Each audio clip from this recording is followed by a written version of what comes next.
Bom, após vocês terem aprendido sobre os ácidos e as bases, nós vamos agora aprender sobre uma terceira função inorgânica, que é a função sal. Então, nós vamos aprender sobre os sais, ok? Bom, o que caracteriza o sal? O sal, ele é um composto iônico, essa informação aqui é muito importante, tá? Os sais são iônicos. Por conta de ser iônicos, eles conduzem a corrente elétrica tanto no estado aquoso, ou seja, quando eles estão aí diluídos em água, aqueles que são solúveis em água, quanto também no estado aí de fundido, tá? Então, quando eles são fundidos, os íons negativos são liberados e isso permite aí a condução da corrente elétrica. Então, tanto no estado aquoso quanto no estado fundido, eles são aí condutores, então conduzem a corrente elétrica. Como eu identifico um sal? Um sal é todo composto iônico cujo cátion é diferente de H+, e cujo ânion é diferente de OH-. Isso porque, se ele tiver H+, e liberar o H+ em solução, ele não é um sal, ele é um ácido, nós já vimos isso. E se em solução ele liberar o OH-, ele é uma base. Então, o sal ele tem um cátion diferente do H+, e um ânion diferente do OH-. Vamos entender isso melhor numa reação que é chamada de reação de neutralização.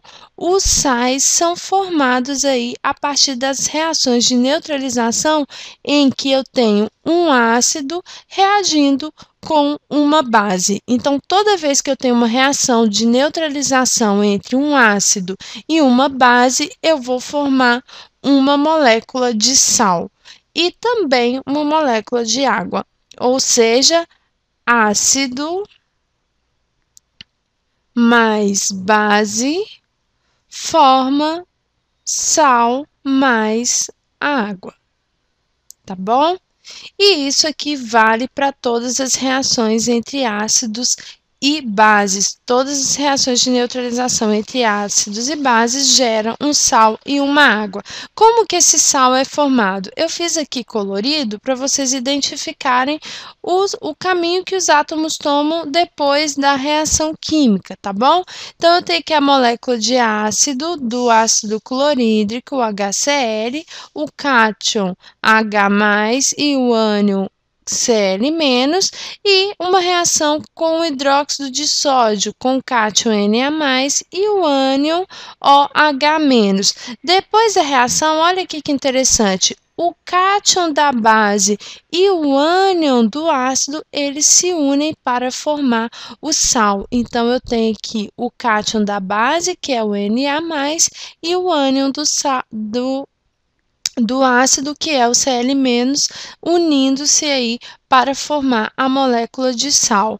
O OH- e o H+, que foram liberados, eles vão aí se unir e formar, então, a molécula de água. Então, nessa aula, nós só vamos ver reações para vocês compreenderem aí como que vocês encontram o sal que foi formado depois da reação de neutralização entre um ácido e uma base.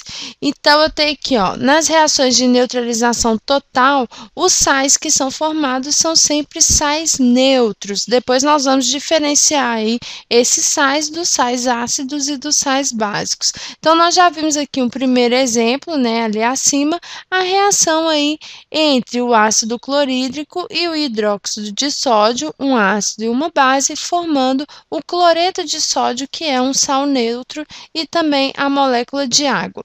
Agora, vamos aqui para essa segunda. Olha, eu vou fazer um risco de azul sobre o cátion do ácido, então tá aqui o cátion do ácido, e sobre o ânion da base. O cátion, que é o H+, e o ânion, que é o OH-, vão formar, então, a molécula de água. Nós não vamos nos preocupar aqui com o balanceamento, tá, pessoal? Mas é sempre bom estar atentos aí ao balanceamento. Se eu tenho aqui... Não, vamos fazer com balanceamento, é melhor. Se eu tenho aqui 3 íons de hidrogênio, eu tenho aqui 3 íons OH-, eu vou formar quantas moléculas de água? 3 moléculas de água, ok? Bom, o que nos restou? Eu vou grifar aqui em amarelo. Restou o ânion do ácido, que é o PO4-, menos 3, e o ânion da base, que é o Na+. Então, quando eu unir esses dois aqui, ó, Na+, e PO4,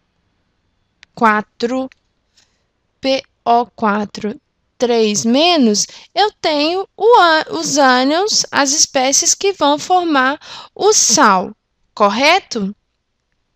Como que eu encontro, então, a fórmula molecular? É o que nós vamos ver na próxima aula. Fiquem atentos.